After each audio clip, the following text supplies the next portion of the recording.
जो होता है होने दो, जो होता है होने दो, यह पौरुषहीन कथन है। जो होता है होने दो, यह पौरुषहीन कथन है। जो हम चाहेंगे होगा, इन शब्दों में जीवन है। जो हम चाहेंगे होगा, इन शब्दों में जीवन है। नमस्कार दोस्तों, मैं हूं पीके सर, उपस्थित हूं आपके पसंदीदा चैनल प्रद्योत गुरुकुल में। आज की एक नई वीडियो के साथ मैं उपस्थित हूं आपके मध्य, और आज लेकर आया हूं प्रश्न एकादशी की प्रथम वीडियो जो हिंदी भाषा से संबंधित है। इससे पहले हिंदी भाषा की 21वीं, 22वीं और 23वीं एकादशी आपको मिल चुकी है, लेकिन 20 एकादशी आपको उपलब्ध नहीं हो पाई थी। अब पहली एकादशी YouTube के माध्यम से, प्रद्योत गुरुकुल चैनल के माध्यम से आज पहली एकादशी आपके मध्य उपस्थित है। पहली एकादशी हिंदी भाषा से संबंधित है। यह Ekadashi UP TET, S TET, REET, UPSI एवं अन्य प्रतियोगी परीक्षाओं के लिए बेहद महत्वपूर्ण होगी, जिनमें हिंदी भाषा से संबंधित प्रश्न पूछे जाते हैं। हिंदी भाषा किसी भी परीक्षा में जहां हिंदी भाषा के प्रश्न पूछे जाएं, वहां आज की वीडियो बेहद महत्वपूर्ण होगी। आज की वीडियो में 11 महत्वपूर्ण प्रश्नों के माध्यम से और उनकी व्याख्या के माध्यम से महत्वपूर्ण जानकारियां हम आप तक पहुंचाने का प्रयास करेंगे। आइए बढ़ते हैं। प्रश्न एकादशी पहली, हिंदी भाषा प्रश्न एकादशी प्रथम। देखते हैं प्रश्न एकादशी का पहला प्रश्न। प्रश्न एकादशी का पहला प्रश्न है, म भा आ काल है। म भा आ काल है। म भा आ काल पूछा है। विकल्प 1 1500 ईसा पूर्व से 500 ईसा पूर्व तक, 500 ईसा पूर्व से 1000 ईस्वी तक, विकल्प सी उपर्युक्त दोनों, या विकल्प डी 1000 ईस्वी से अब तक। यहाँ थोड़ा सा गलत लिख गया है, 1000 ईस्वी से अब तक होना चाहिए था। देखते हैं। पहले तो हम ये समझते हैं कि म भा आ है क्या। म भा आ की फुल फॉर्म है मध्यकालीन आर्य भाषा काल। मध्यकालीन आर्य भाषा काल, अर्थात मध्यकालीन आर्य भाषा काल पूछा गया है। तो आपको बताना है इसमें मध्यकालीन आर्य भाषा काल क्या है। पहला विकल्प 1500 ईसा पूर्व से 500 ईसा पूर्व तक, यह प्राचीन भारतीय आर्य भाषा काल था। प्राचीन भारतीय आर्य भाषा काल 1500 ईसा पूर्व से 500 ईसा पूर्व था। मध्यकालीन आर्य भाषा काल 500 ईसा पूर्व से 1000 ईस्वी तक, अर्थात पहले का विकल्प बी सही है। पहले प्रश्न का विकल्प बी सही है। और 1000 ईसा सन के बाद अब तक, अर्थात 1000 ईस्वी सन से अब तक का काल आधुनिक भारतीय आर्य भाषा काल कहलाता है। एक मिनट इसे भी समझ लीजिए कि भारतीय आर्य भाषाओं को प्रमुखतः 3 कालों में विभाजित किया गया है। प्राचीन भारतीय आर्य भाषा काल को 1500 ईसा पूर्व से 500 ईसा पूर्व तक, मध्यकालीन भारतीय आर्य भाषा काल को 500 ईसा पूर्व से 1000 ईस्वी सन तक, और आधुनिक भारतीय आर्य भाषाओं को 1000 ईस्वी से अब तक। तो पहले प्रश्न का विकल्प बी सही हुआ। म भा आ काल है 5000 ईसा पूर्व से 1000 ईस्वी तक। बढ़ते हैं अगले प्रश्न की ओर। देखते हैं दूसरा प्रश्न। हिंदी की बोली वर्ग हैं। हिंदी के बोली वर्ग पूछे गए हैं। हिंदी के बोली वर्ग कितने हैं के होना चाहिए था। हिंदी के बोली वर्ग हैं 5, 18, 22 या इनमें से कोई नहीं। तो हिंदी के बोली वर्ग 5 हैं। बोली वर्ग को उपभाषाएं भी कहते हैं। हिंदी की 5 उपभाषाएं हैं जिन्हें बोली वर्ग भी कहा जाता है। कौन कौन से 5 बोली वर्ग हैं? पश्चिमी हिंदी, पूर्वी हिंदी, राजस्थानी, पहाड़ी और बिहारी। इस प्रकार से हिंदी के ये 5 बोली वर्ग हैं। 18 हिंदी की बोलियां हैं और 22 भारतीय संविधान द्वारा मान्यता प्राप्त भाषाओं की संख्या है। इस प्रकार दूसरे प्रश्न का विकल्प ए सही हुआ। हिंदी की बोली वर्ग हैं, हिंदी के बोली वर्ग 5 हैं। बढ़ते हैं अगले प्रश्न की ओर। देखते हैं तीसरा प्रश्न है हिंदी की बोलियां हैं। हिंदी की बोलियां पूछी गई हैं। तो हिंदी के अभी बोली वर्ग 5 बताए थे और हिंदी की बोलियां 18, लेकिन इसमें विकल्प 18 नहीं दिया गया है। 18 नहीं दिया है, 17 दिया है। तो 18 के नज़दीकी 17 है। विकल्प 17 आपको सही मानना चाहिए। हिंदी की बोलियों पर विभिन्न भाषाविद, विभिन्न व्याकरणों ने अपने अपने मत रखे हैं जो एक दूसरे से भिन्न हैं। कुछ भाषाविद हिंदी की बोलियों की संख्या 17 मानते हैं, कुछ 18, कुछ 19। इनमें से विकल्प के आधार पर आपको चयन करना है। यदि 18 विकल्प आता है तो आपको हिंदी की बोलियां 18 करनी है। यदि 18 विकल्प नहीं आता है, 17 आता है, तो हिंदी की बोलियां 17 करनी है। और 17 और 18 में से कोई भी विकल्प नहीं आता है, 19 आए तो हिंदी की बोलियां 19 करनी है।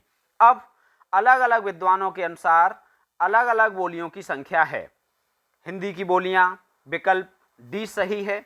अभी वर्ष 2016 की माध्यमिक शिक्षा सेवा चयन बोर्ड द्वारा परीक्षा जो ली गई, उसमें हिंदी की बोलियों के लिए 17 विकल्प दिया गया था।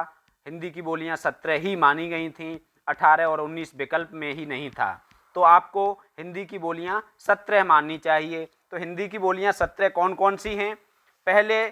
सबसे पहली जो बोली वर्ग है, उपभाषा है पश्चिमी हिंदी। उसके अंतर्गत 5 बोलियां हैं: खड़ी बोली, ब्रजभाषा, हरियाणी, बुंदेली और कन्नौजी। खड़ी बोली को कौरबी भी कहते हैं। दूसरी पूर्वी हिंदी के अंतर्गत अवधी, बघेली और छत्तीसगढ़ी 3 बोलियां हैं। राजस्थानी के अंतर्गत मेवाती, मालवी, मारवाड़ी और जयपुरी 4 बोलियां हैं। मेवाती को उत्तरी राजस्थानी, मालवी को दक्षिणी राजस्थानी, मारवाड़ी को पश्चिमी राजस्थानी और जयपुरी को पूर्वी राजस्थानी भी कहा जाता है। पहाड़ी के अंतर्गत कुमाऊनी, गढ़वाली और नेपाली, ये 3 बोलियां जो लोग गिनते हैं तो बोलियों की संख्या 18 हो जाती है। जबकि कुछ विद्वान पहाड़ी के अंतर्गत पश्चिमी पहाड़ी और मध्यवर्ती पहाड़ी 2 पहाड़ी की बोलियां मानते हैं, तब संख्या 17 हो जाती है। और बिहारी हिंदी के अंतर्गत मैथिली, मगही और भोजपुरी। इस प्रकार हिंदी की 17 बोलियां हुई। कौरवी, ब्रज, हरियाणी, बुंदेली, कन्नौजी, मेवाती, मालवी, मारवाड़ी, जयपुरी, अवधी, बघेली, छत्तीसगढ़ी, पश्चिमी हिंदी, पश्चिमी पहाड़ी, मध्यवर्ती पहाड़ी, मैथिली, मगही, भोजपुरी, ये 18 बोलियां हैं, जिनमें से नेपाली को निकाला जाए तो 17 बचती हैं। पश्चिमी पहाड़ी और मध्यवर्ती पहाड़ी करके पहाड़ी उपभाषा की 2 बोलियां संभाली जाएं, गिनी जाएं, तो बोलियों की संख्या 17 और 3 गिनी जाएं तो बोलियों की संख्या 18।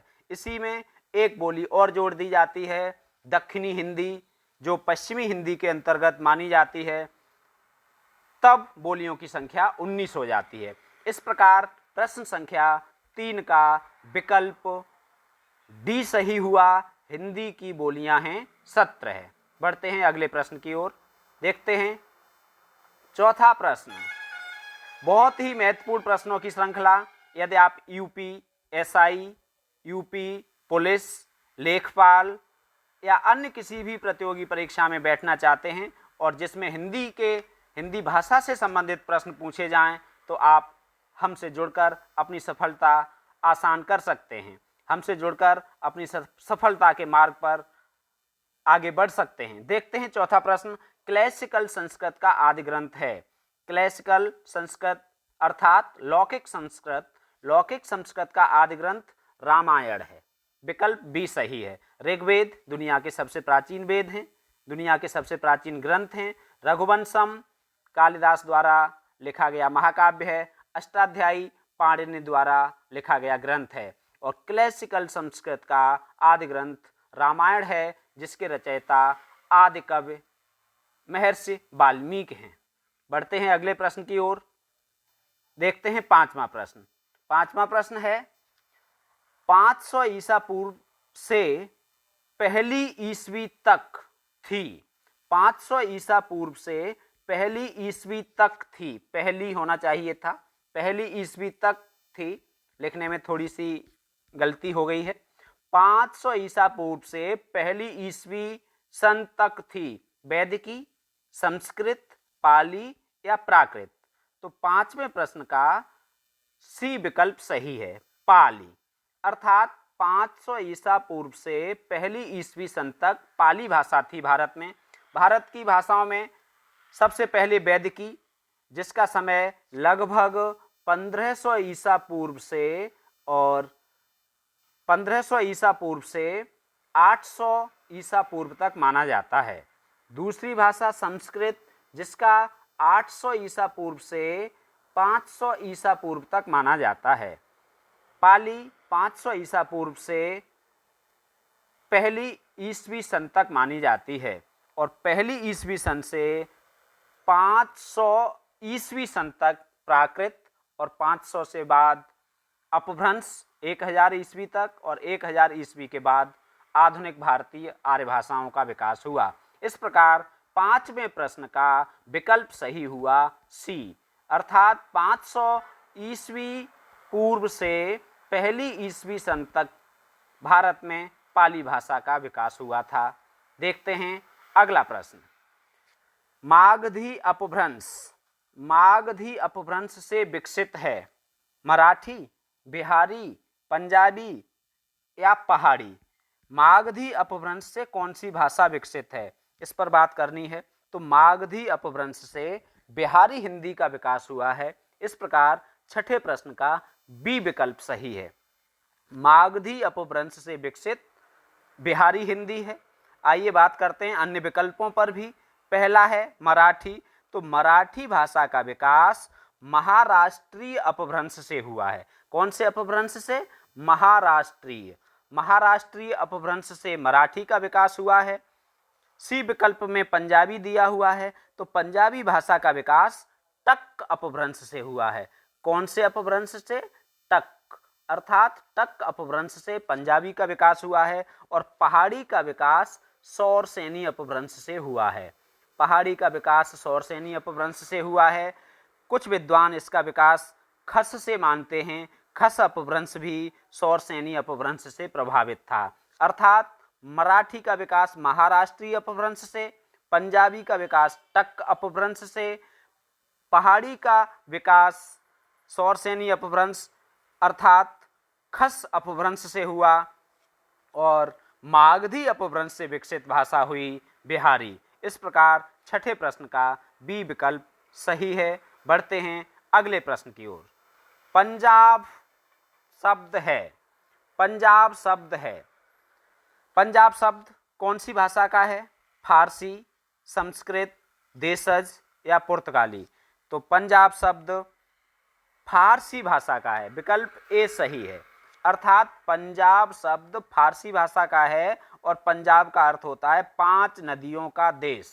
5 नदियों के देश को पंजाब कहा जाता है। सातवें प्रश्न का विकल्प ए सही हुआ। और यदि आपको वीडियो पसंद आती है, उपयोगी लगती है, तो आप हमारे चैनल को सब्सक्राइब करें और अपने शिक्षार्थी दोस्तों के साथ शेयर करें।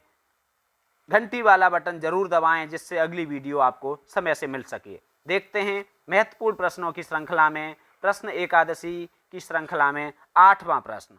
आठवां प्रश्न है पाली का अर्थ नहीं है। पाली भाषा सबसे पहले भारत में वैदिक संस्कृत, उसके बाद लौकिक संस्कृत, उसके बाद पाली, फिर प्राकृत, अपभ्रंश, उसके बाद हिंदी।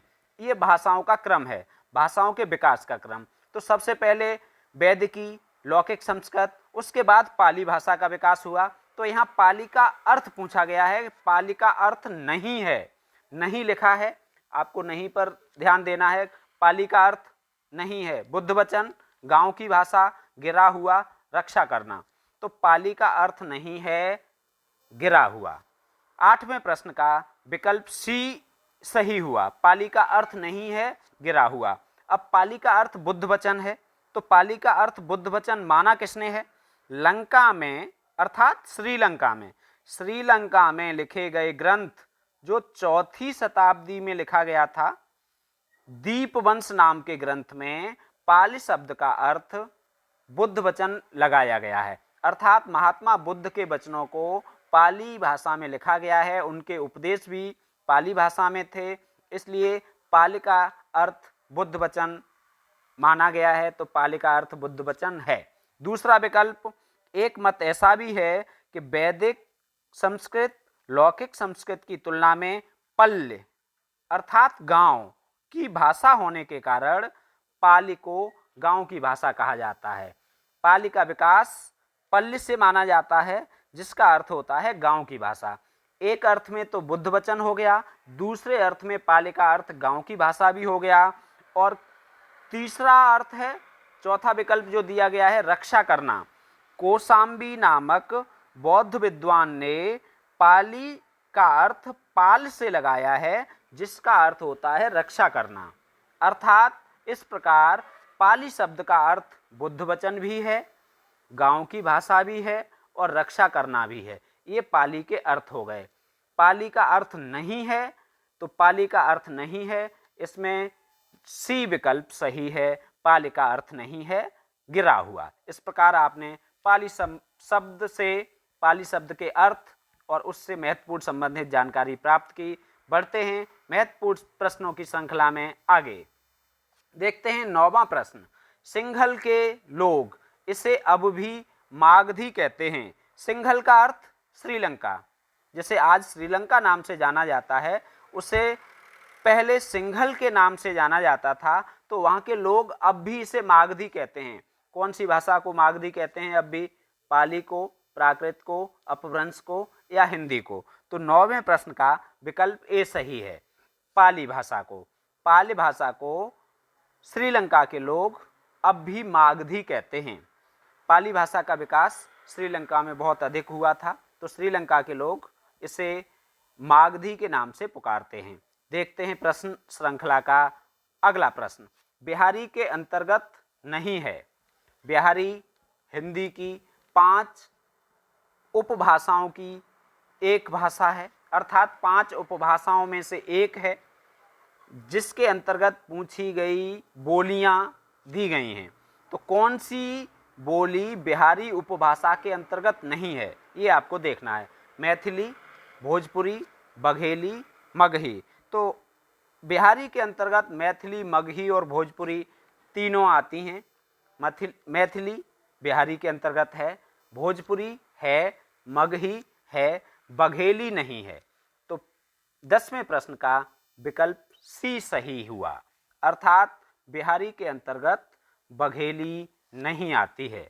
बघेली काहे के अंतर्गत आती है? बघेली आती है पूर्वी हिंदी के अंतर्गत, अर्थात पूर्वी हिंदी के अंतर्गत 3 बोलियां अवधी, बघेली और छत्तीसगढ़ी आती हैं। तो 10वें प्रश्न का सी विकल्प सही हुआ। देखते हैं प्रश्न एकादशी का अंतिम प्रश्न। सुमेलित नहीं है। सुमेलित नहीं है, एक तरफ अपभ्रंश दिए हुए हैं, दूसरी तरफ उनसे विकसित भाषाएं दी हुई हैं। सुमेलित नहीं है ये पूछा गया है। कौन सा सुमेलित नहीं है? केकय अपभ्रंश लेहंदा भाषा, तो केकय से लेहंदा का विकास हुआ है, सुमेलित है, पहला सुमेलित है। टक अपभ्रंश सिंधी भाषा, यह सुमेलित नहीं है। तीसरा अर्धमागधी पूर्वी हिंदी, अर्धमागधी से पूर्वी हिंदी का विकास हुआ है, तो ये भी सुमेलित है। सौरसेनी गुजराती, सौरसेनी अपभ्रंश से गुजराती का विकास हुआ है, यह भी सुमेलित है। पहला केकय से लेहंदा का विकास हुआ, सुमेलित है। अर्धमागधी से पूर्वी हिंदी का विकास हुआ, यह भी सुमेलित है। सौरसेनी अपभ्रंश से गुजराती भाषा का विकास हुआ, यह भी सुमेलित है। तो 11वें प्रश्न का सही उत्तर है बी, टक अपभ्रंश से सिंधी का विकास नहीं हुआ। आइए बात करते हैं सिंधी का विकास कौन से अपभ्रंश से हुआ। सिंधी का विकास व्राचड अपभ्रंश से हुआ। सिंधी भाषा है, इसका विकास व्राचड अपभ्रंश से हुआ। टक अपभ्रंश से काहे का विकास हुआ? पहले एक बार बताया जा चुका है, पहले ऊपर एक प्रश्न में। टक अपभ्रंश से पंजाबी का, टक अपभ्रंश है, इससे पंजाबी का विकास हुआ है। और सिंधी बोली है, भाषा है, इसका विकास ब्राचड अपभ्रंश से हुआ है, इस प्रकार 11वें प्रश्न का बी विकल्प सही हुआ। आज की एकादशी यहीं पूर्ण होती है। हिंदी भाषा की महत्वपूर्ण एकादशी 11 प्रश्न और उनकी व्याख्या आपको मिली। आपने पूरी वीडियो देखी, इसके लिए आपको बहुत बहुत धन्यवाद। राधे राधे।